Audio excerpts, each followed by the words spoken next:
विधि 22 साल की नवयुवती थी जिसका अपनी दादी के अलावा दुनिया में कोई नहीं था। अचानक एक दिन दादी की मौत हो गई। विधि अब दुनिया में बिल्कुल अकेली रह गई थी। उसके बॉयफ्रेंड सनी के अलावा अब उसका इस दुनिया में कोई सहारा नहीं था। एक दिन विधि दादी की अलमारी खोलती है जिसमें उसे एक पुरानी बैंक की पासबुक और लॉकर की चाबी मिलती है। विधि बहुत हैरान हो जाती है। वह जानती थी दादी कितनी मुश्किलों से घर चला रही थी। फिर ऐसे में उनके पास से मिली ये लॉकर की चाबी देखकर विधि के मन में सवालों की झड़ी लग गई थी। ऐसा क्या है उस लॉकर में जिसके बारे में दादी ने उसे आज तक नहीं बताया? सवाल बहुत सारे थे जिनका जवाब ढूंढना था। दादी की डेथ सर्टिफिकेट लेकर जब वो बैंक पहुंची तो उसे दादी की लॉकर का एक्सेस मिल गया। उत्सुकतावश उसने लॉकर खोला तो उसमें सिर्फ उसे कुछ कागज दिखाई दिए। विधि कागज लेकर घर लौट आई। उन कागजों के मुताबिक मंथनपुर में एक बड़ी हवेली दादी के नाम थी। इतनी बड़ी हवेली है दादी के पास और हम सालों से इस 2 कमरे के किराए के मकान में जी रहे हैं। ऐसा क्यों किया दादी ने? खैर जो भी बात हो, अब तो ये हवेली मेरी है। मैं कल ही मंथनपुर के लिए निकलती हूँ। अगले ही दिन वो मंथनपुर के लिए निकल गई थी। बड़ी अजीबोगरीब सी जगह थी ये। मेन रोड से हवेली की तरफ जाने वाली सड़क बिल्कुल सुनसान थी।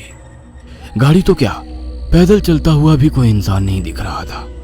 सड़क पर गहरा सन्नाटा पसरा हुआ था। सड़क के दोनों तरफ घने ऊंचे पेड़ लगे थे।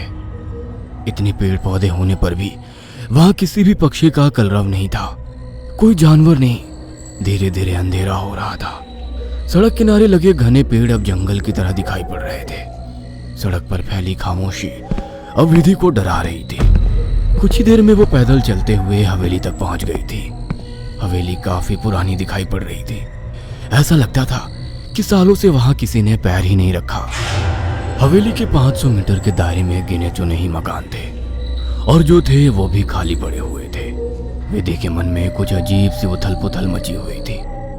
मेन गेट खोलकर वो हवेली के अंदर पहुंच गई। अंदर का नजारा देखकर वो दंग रह गई थी। पूरी हवेली जगमगा रही थी।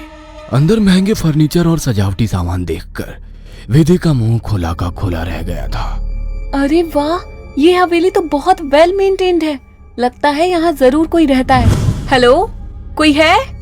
कोई है यहाँ? विधि पूरी हवेली में घूमकर वहां रहने वाले व्यक्ति को ढूंढ रही थी।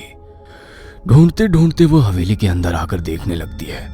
तभी एक बूढ़ी औरत ना जाने कहां से विधि के सामने आ जाती है। बूढ़ी के चेहरे पर गहरी झुर्रियां थी और कमर झुकी हुई थी। काला लबादा पहने, आधा मुंह पल्लू में छिपाए, वो औरत बेहद डरावनी लग रही थी। आउच! डरा दिया आपने। क्यों आई हो यहाँ? लौट जाओ। मैं कहीं नहीं जाने वाली। ये मेरी हवेली है। बाय द वे, आप कौन? यहाँ कोई नहीं रह सकता। शैतान रहता है यहाँ। लौट जाओ। शैतान? Very funny. अच्छा, तो हवेली हड़पने के लिए ये स्टोरी बनाई है आपने? विधि कुछ कहने वाली होती है, तभी वो देखती है कि बूढ़ी औरत हवेली की ओर देखकर कुछ सकपका गई है और अपना चेहरा ढकते हुए वो अचानक ही अंधेरे में कहीं गायब हो जाती है। बड़ी अजीब औरत थी। कुछ स्ट्रेंज ही जगह है। विधि हवेली के अंदर आ जाती है और अपना फोन निकालकर सनी को कॉल लगाती है।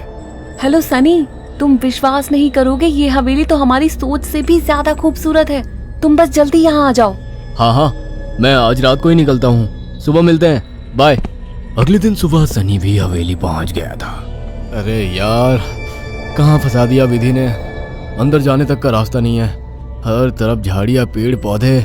ऊपर से मुझे कहा कि मेरी सोच से भी ज्यादा खूबसूरत है हवेली माय फुट। सनी बड़बड़ाता हुआ मेन गेट से अंदर जा रहा था। बाहर का कंपाउंड क्रॉस करने के बाद अब वो दरवाजे के सामने था। उसके नॉक करने से पहले ही दरवाजा खुद ब खुद खुल गया। सनी हैरान रह गया था। अंदर पहुंचकर उसने देखा हॉल में कोई भी नहीं है।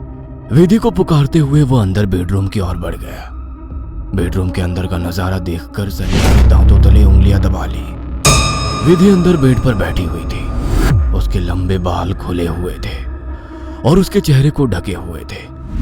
बालों के बीच से उसकी लाल खून आंखें दिखाई पड़ रही थी। दोनों हाथ और पैरों की मदद से वो बेड पर ऐसे बैठी हुई थी मानो कोई जानवर हो। उसकी खूबसूरती गुलाबी त्वचा जगह जगह से कटी थी और सफेद पड़ गई थी। विधि को देखकर सनी जोर से चिल्लाया, विधि, ये क्या हो गया तुम्हें? सनी की बात सुनकर विधि ने डरावने अंदाज में गर्दन टेढ़ी की। अब उसके चेहरे पर से कुछ बाल हट गए थे। वह भयानक आवाज के साथ हंसने लगी। उसके मुंह से किसी जानवर की तरह लार गिर रही थी। अचानक ही वह पूरी ताकत से चिल्लाई। विधि के बाल हवा में उड़ रहे थे और चेहरा चीखते हुए और भी भयानक होता जा रहा था। काले दांत और सफेद पड़ चुकी आंखें आकार में बड़ी होती जा रही थी। सनी के अंदर और देख पाने की ताकत नहीं बची थी। अपनी पूरी ताकत लगाकर वो कमरे से बाहर की तरफ भागा। बाहर हवेली के दरवाजे तक पहुंचा ही था कि विधि की दर्द से भरी आवाज सुनाई पड़ी। सनी, मुझे छोड़कर मत जाओ, मुझे बचा लो। सनी, ये मुझे नहीं छोड़ेगा। बहुत दर्द हो रहा है, बहुत दर्द हो रहा है। विधि जोर जोर से रो रही थी और सनी को रोकने के लिए बोल रही थी। विधि की ऐसी दर्द भरी आवाज सुनकर सनी तड़प उठा और दौड़कर उसके कमरे की तरफ वापस आ गया। ये सब क्या हो गया विधि? ये सब क्या हो गया? मैं क्या करूं, बोलो। बहुत भूख लगी है, तेरा खून पीना है। इतना कहकर विधि अजीब तरीके से मुस्कुराने लगती है और अपने हाथों और पैरों की मदद से जमीन पर रेंगते हुए सनी की ओर बढ़ती है। सनी बिजली सी तेजी दिखाकर कमरे से बाहर निकल आता है और कमरे का दरवाजा बाहर से बंद कर देता है। सनी की कुछ समझ नहीं आ रहा था। वह विधि की मदद करना चाहता था। उसे ऐसी हालत में छोड़ना उसे मौत के मुंह में धकेलने जैसा था। वह बाहर जाकर मदद मांगने का निर्णय लेता है और तुरंत बाहर निकल आता है।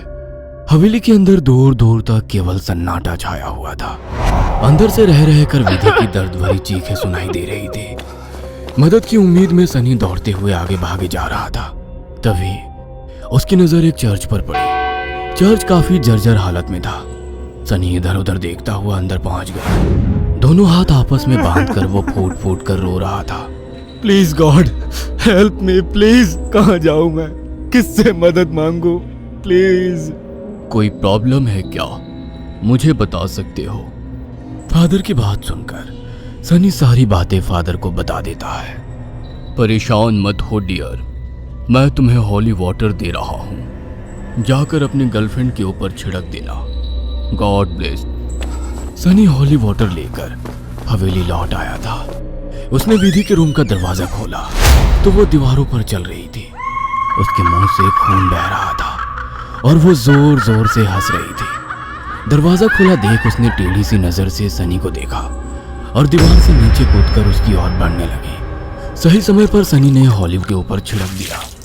एक जोरदार चीख के साथ दूर जा गिरी और एक काला सा साया कमरे से बाहर की तरफ जाता हुआ दिखाई दिया। विधि, वो चला गया। तुम ठीक हो? हाँ, वो चला गया, लेकिन अब वो अकेला नहीं आएगा। वो बुढ़िया सही कहती थी, ये घर नहीं शैतान का बसेरा है। यहाँ एक नहीं 5 शैतानी ताकत है। जल्दी चलो विधि, हम यहाँ से दूर निकल जाएंगे। सनी विधि को सहारा देकर ले जाने लगता है। तभी विधि की आंखें पलट जाती है और वो सनी को दूर धकेल देती है। सनी जाकर दीवार में टकरा जाता है। तभी फादर वहां आ जाते हैं। मैं जानता था यहाँ एक नहीं बल्कि कई शैतान हैं जो तुम्हें नुकसान पहुंचाने की कोशिश जरूर करेंगे। तुम्हारी दोस्त पोजेस्ड है, यह आसानी से उसका शरीर नहीं छोड़ेंगे। मुझे ही कुछ करना होगा। फादर हॉली वाटर को विधि पर छिड़कते हैं जिससे कुछ पल के लिए शैतान कमजोर हो जाता है। उसी समय वे दोनों आवाज के साथ उसकी हड्डियों के टूटने की आवाज आ रही थी। विधि के दिल को चीरती चीखों को सुनकर सनी की आंखों से भी आंसू बह रहे थे। फादर ने वाटर छिड़कते हुए विधि के चारों ओर एक गोला बना दिया। अब वो उस गोले से बाहर नहीं आ पा रही थी। फादर लगातार प्रेयर कर रहे थे। अचानक कड़ाक की आवाज आई और विधि की गर्दन पीछे की तरफ घूम गई। विधि का शरीर निढाल होकर जमीन पर गिर गया। सनी पागलों की तरह विधि विधि चिल्ला रहा था। फादर के लिए इस समय सनी की जान बचाना जरूरी था, इसलिए वे उसे घसीटते हुए हवेली से बाहर ले आए और दरवाजे पर वाटर छिड़क कर वहां से बाहर आ गए। सनी अभी भी जमीन पर सिर टिकाकर फूट फूट कर रो रहा था और फादर की आंखों में विधि को ना बचा पाने की तकलीफ साफ दिखाई दे रही थी। अगर आपको ये हमारी कहानी पसंद आई हो तो लाइक कमेंट शेयर ज़रूर करें और साथ ही ऐसे वीडियो पाने के लिए हमारी चैनल ऑलराउंडर कार्टून को सब्सक्राइब कर ले ताकि आपको हमेशा नए वीडियो मिलते रहे।